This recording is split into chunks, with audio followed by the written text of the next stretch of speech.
Hey everyone, we are preparing the haricot beans for fermenting. So this amount are harvested for 2 days. And I want to show you how gorgeous is this. Look at that, guys. Look at that color, isn't it? Wow, it's gorgeous. Purple color, beautiful beans. Okay, so we're going to ferment this and in salt because look, it's a lot. This is just a 2-day harvest from the haricot beans. Look at this, guys. Look at our harvest. These are haricot beans and they're a lot. So there is so much harvest and I can't finish this one. So what I have done, I have washed this one and allow it to drain first so that we can get rid as many water as possible, right? So we're going to ferment this. We're going to do ferment haricot beans. So these are a mix of different sizes, guys. A lot of different sizes. Unfortunately, I haven't sorted out the sizes of it. So we're gonna try to actually sort its sizes. So in fermenting is ideally it's nice to ferment in a box of all of the same kind of the same sizes. So I have a clean jar that it doesn't have to be sterilized jar. All you need is clean jar to start fermenting. So I have this one. I have big clean jar in here, and also I have a special lid on it. And if you don't have a nice lid like this, it's okay. You can also use just the lid for your jar, but I have this special one, so I'm gonna use this. I try to avoid also a metal lid. Always go for plastic because the metal lid has reaction with this. It does react with the salt, so you have to try to avoid metal. So always use glass, and also the lid I also go for plastic lids or something else. So now I do invested on a lid like this. The reason why is that so that I don't have to open the jar when I need to burp it. So once this one has a close on it, and when you want it to burp, to let the carbon dioxide build up, it can just get out from the holes over there. So without opening it, so that prevent the more air to go in. So what I do, guys, is first is of course clean the beans properly, and then the next thing is to sort them by sizes and then put them in the jar. So what I'm doing is that I'm putting in the jar. What I normally do is I'm gonna just put them in the jar so that I can have an idea of how much salt I'm going to use. So what I normally do is I will just because I don't know how much beans will fit into this, and according to my guide is that I need 2% brine on this to ferment it. So we're gonna do is to find out how much is 2% brine in these containers, right? So what I normally do is just I will pre-fill this one up, fill this one up with my with all of this, with all the greens, fill up this, and now we're gonna fill this one up so that we can figure out how much brine we're gonna need. So I'm just gonna fill this one up, and then I'm going to measure this one of find this up. So let's just do this. Okay, so guys, what I have done is in order for me to know how much salt I'm gonna need in here, I fill this one up, and this is the amount that we need. Now I need to measure this to get a 2% of salt brining, right? So what I have to do, I have a tare over here, and we're gonna just measure this there to 0. Just do that. So that is a 0. This is the same value of this, so I'm gonna know how much is this, right? So now I'm gonna put this on. I want to see, I want to go on a gram. This gram, 7, okay, I have 728 gram in here. Now I'm just gonna calculate up how much is 728 of gram on 2%. So we're gonna do that, and I have my calculator. Okay, 728 times 2%. So I need 14.56 gram of salt. So we're gonna measure salt. Zero this out. 0 salt. I need 14 point. Just 14 is good enough.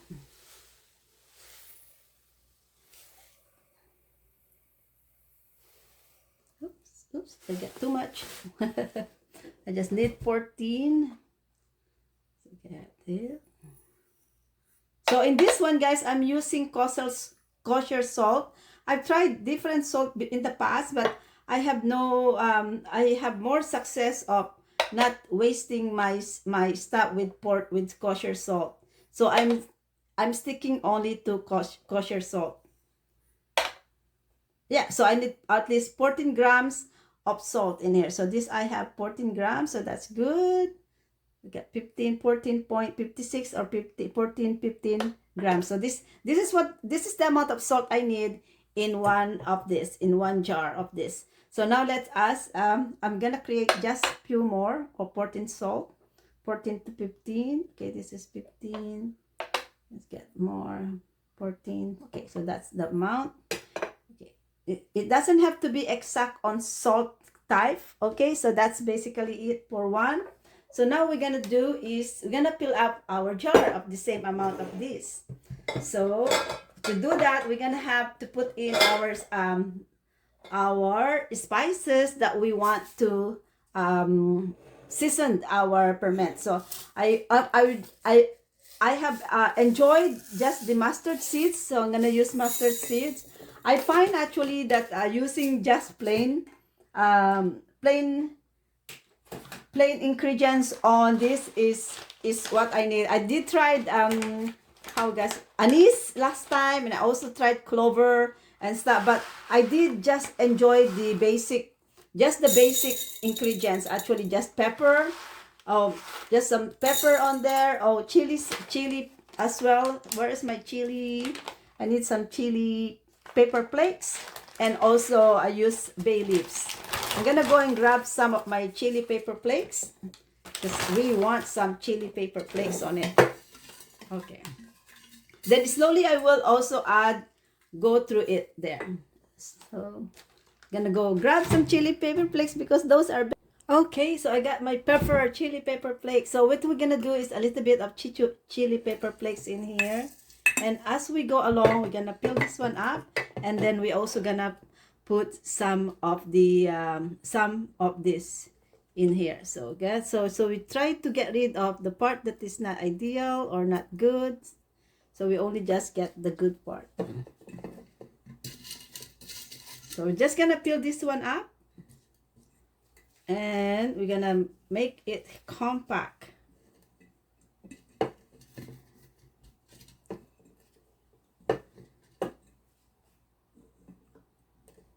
Okay, as we filled it up, we basically just scattered our sauces in there like that. Okay, we're just gonna finish this up. Okay, guys, so I managed to squeeze as many possible beans in here, and there is the goal is to just crowd it. The more you crowd it, the more you can get rid of the air. So I'm crowding it in so that I can get rid of the air out of it. So as soon as I can still fit in something, then there's still a room for it. So the goal is that to minimize the air inside the jar so that we can have a good ferment. So I'm squishing them up, making them crowded. This is just basically the hardest part now, is to squeeze as much as you can to crowd it. Okay. So as I did trim them out at the end, and I also tried to get same height on it, so that it is important of the same height because of the water. When you put water into the jar, you want everything submerged. So that's how far I can actually fill this one up. Okay, so we're gonna add more of the pepper. You at this stage also, guys, if you have on garlic, you can go ahead and add some garlic, but they have something with the garlic that they don't some a little bit more risky about the formation of the garlics. I cannot just get the words about it. I'm just gonna quickly stop to search about that words that comes with the garlic. Okay, so I found out, just do a bit research. So if you use canning or fermenting, there is actually risk of botulism regardless of what you do. But in the guideline is that as long as you have a clean jar and your vegetable is clean and fresh, then you are also having the right percentage of brine, you should be safe. So I have been doing I've been doing brining and fermenting for quite a few years now, and so far I used to put garlic in here, and honestly it's good to have garlic. Unfortunately, I don't have garlic at home right now, so this is basically the plain one. So this time I'm only using basically the mustard seeds, lots of mustard seeds in there, and also some basil leaves, which I'm gonna add more because I like to look at the basil leaves in four sides of the bottle there, corners. And also that's just put it in there because I love the look of that. And these are our right now I'm using about 14 grams of salt, and according to my research is that for 1 liter actually it's the 2%. You are, if you don't have a measuring if you don't have a measuring weight, you can just anticipate. If you don't have this one, Western Faith, you can anticipate about 2 tablespoons to a half in one of these big jar. Okay, so I got that there. I got all ingredients I like. That's good enough for me. I got pepper flakes in it, which I can add more pepper flakes. Where's my pepper flakes? There, add more pepper flakes because I love pepper flakes. I like it spicy. Okay, so now we're gonna fill this one up with water. I pre-boiled the water last night, and I have it cooled down.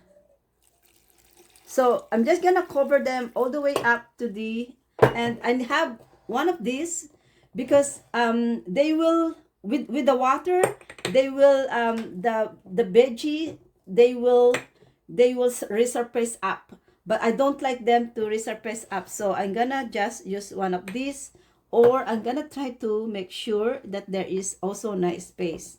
So far I think I cannot put anything anymore, so once you if you crowded them, they won't be able to lift up themselves like that.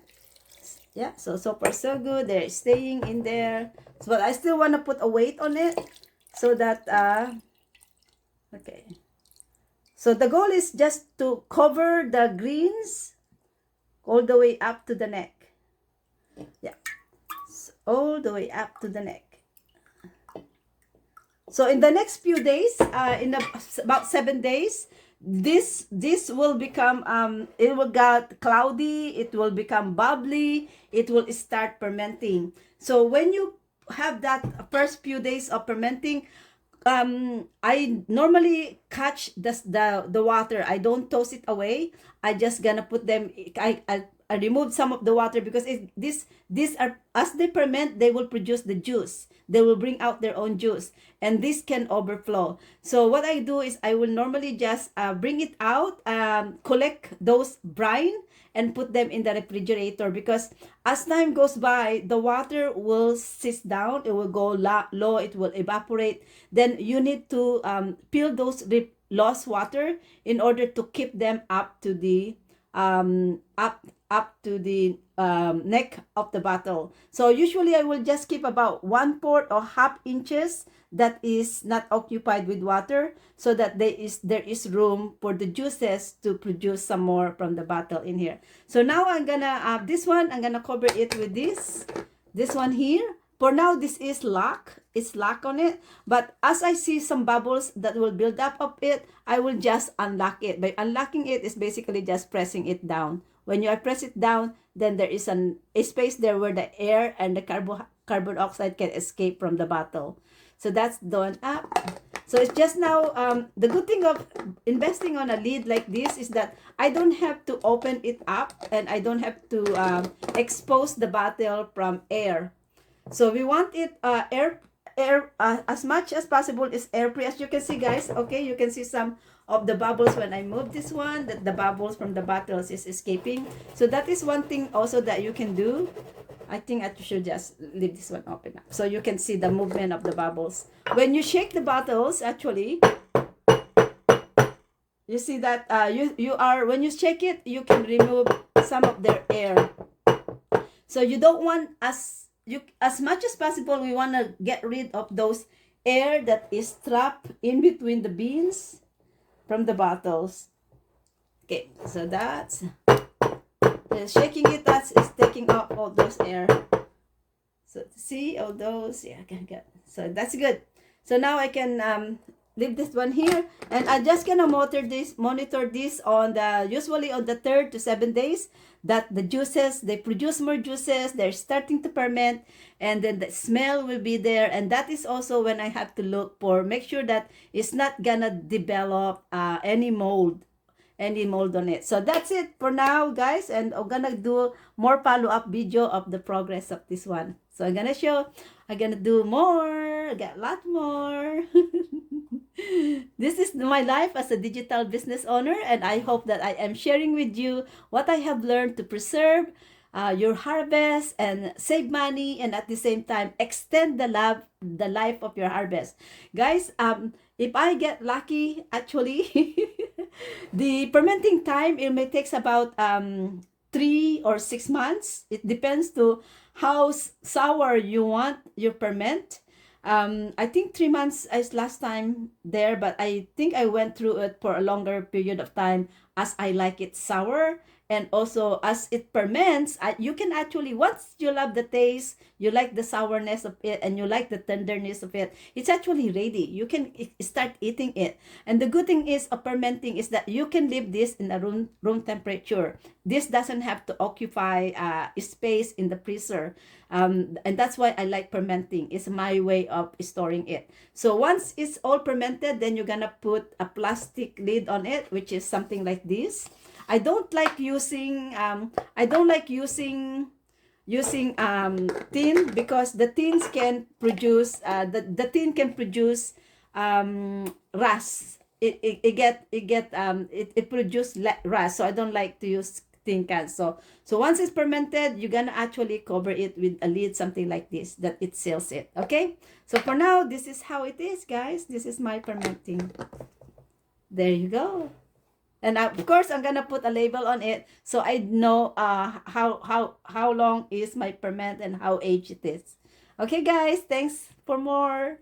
Bye for now.